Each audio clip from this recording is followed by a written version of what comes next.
Hello friends, आप लोग कैसे हैं? I am Shruti Gupta. My father discuss this topic. CPC 1908 deals with plan about it discussed. आप इस चैनल को लाइक कीजिएगा, सब्सक्राइब कीजिएगा एंड सपोर्ट कीजिएगा। Bye bye. Hello friend, how are you? I am Advocate Gaurav Kumar Gupta. I am MBA Finance and Chartered Accountant qualified and PhD holder. My project Derivative Market Future Trend Analysis and Finance Guru के नाम से जाने जाते हैं। आज हम जो आपको टॉपिक डिस्कस कर रहे हैं प्लेंट के बारे में बता रहे हैं। सिविल प्रोसीजर कोड 1908 के बारे में जिक्र कर रहे हैं। इस टॉपिक में प्लेंट किस ग्राउंड पे रिजेक्ट होता है इसके बारे में एक छोटा सा एक लिटिल वीडियो आपको डिस्कस कर रहे हैं। जब भी हम कोई प्लेंट बनाते हैं तो किस ग्राउंड पर रिजेक्ट होता है उसी के बारे में हम आपको डिस्कस करते हैं। व्हाट आर द पहला क्वेश्चन हर एक बार मेंस के एग्जामिनेशन, हायर जुडिशरी में भी आता है, सिविल जज के भी एग्जामिनेशन में और एपीओ के एग्जामिनेशन में बार बार पूछे जाते हैं। ये क्वेश्चंस को बार बार रिपीट किए जाते हैं कि किस ग्राउंड पे प्लेंट को रिजेक्ट किया जाता है। What are the ground under which plaint can be rejected. इसका आंसर होगा the following are the ground under which plaint can be rejected. निम्नलिखित ग्राउंड पर प्लेंट रिजेक्टेड होते हैं। फर्स्ट ऑफ ऑल, पहला में if a plaint does not disclose the cause of action. जो भी कॉज ऑफ एक्शन को हम जब डिस्क्लोज नहीं कर पाते हैं तो उस सिचुएशन में भी प्लेंट रिजेक्ट होता है। If the plaint file by the plaintiff, यदि कोई भी प्लेंट जब प्लेंटिव द्वारा फाइल होता है, does not specify any course of action, the court में reject the plaint if the fact mention do not establish a valid legal claim. माने legal claim जो होता है वो एस्टेब्लिश्ड नहीं हो पाता है, जिस कारण से प्लेंट रिजेक्ट हो जाता है। दूसरा पॉइंट आता है लैक ऑफ जुरिडिक्शंस में कमी आना। जो मेरा अधिकार क्षेत्र है, मेरा जो जुरिडिक्शन है उसमें लैक हो जाना, जिस कारण से भी प्लेंट रिजेक्ट होता है। The court must have the authority to hear and decide the case. If the court lack jurisdictions over the subject matter, the parties involved the plaint can be rejected। जब party involve उस matter में, subject matter में involve, तो plaint क्या होगा, इस situation में भी रिजेक्ट हो जाता है। तीसरा पॉइंट होता है relief claim of under value. जब हम रिलीफ क्लेम करते हैं उसका वैल्यू क्या होता है, अंडर वैल्यू हो जाता है। वेन द रिलीफ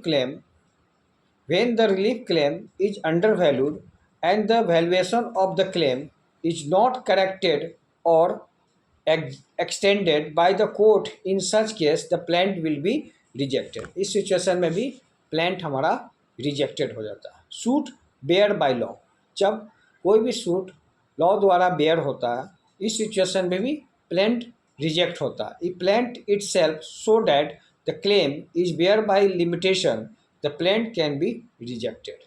जब उसका लिमिटेशन है उस अनुसार आप बेयर हो गए, उस सिचुएशन में भी प्लेंट को रिजेक्ट कर दिया जाता है। Plaint not in duplicate, plaint में डुप्लीकेट नहीं होना चाहिए। प्लेंट में हमेशा ओरिजिनल आपका एविडेंस होना चाहिए। According to order 4 rule, according to order 4 rule हमें डील करता है। Every suit shall be instituted by every suit, according to order 4 rule 1, every suit shall be instituted by presenting a plaint in duplicate. If such a requirement is not fulfilled, then the plaint can be rejected। इस situation में भी plaint reject हो जाते हैं।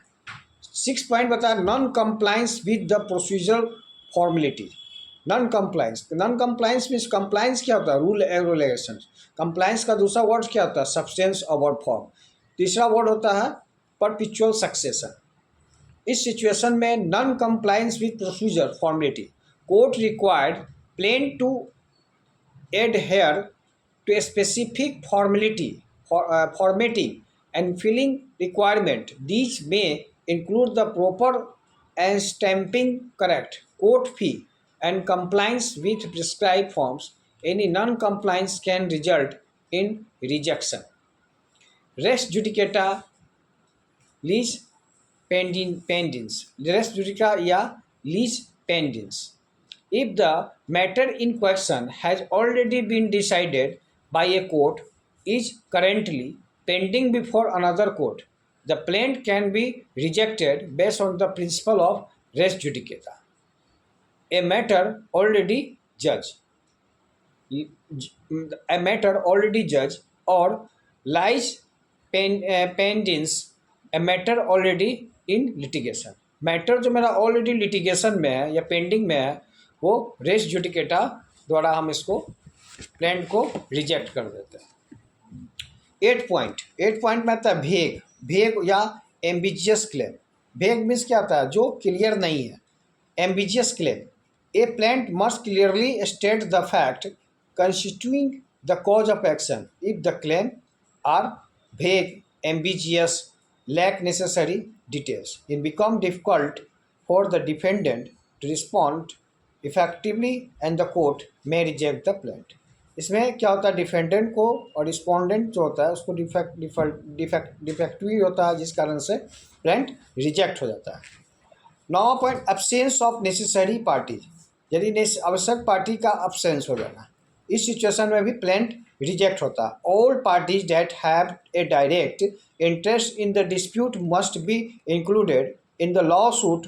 Failure to join necessary party can lead to the rejections of the plaint. इस situation में भी plaint rejection हो जाता है। उसके बाद आते हैं frivolous abuse of process. The court have the authority to reject plaints that are vexatious, frivolous, or meant to abuse the legal process. Thus, इस प्रकार it can be concluded that if a plaint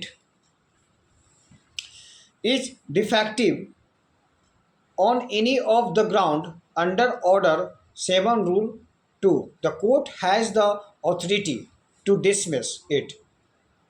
Differentiate between primary evidence and secondary evidence under the Indian Evidence Act 1872 में primary evidence और secondary evidence को deal हम करते हैं। Primary evidence which is also known as best evidence, primary evidence जो होता है वो बेस्ट एविडेंस के नाम से जाना जाता है। Refer to the actual document of produce, जब हम एविडेंस एक्चुअल डॉक्यूमेंट प्रोड्यूस करते हैं तो वो प्राइमरी एविडेंस माना जाता है। For the inspection of the court अपने इंस्पेक्शंस के लिए इसको यूज करती है। Primary evidence is the most reliable proof of the existence of object since it is the original document itself.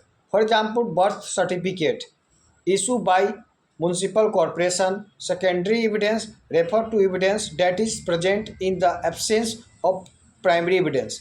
It is consider the substitute for the original and primary evidence.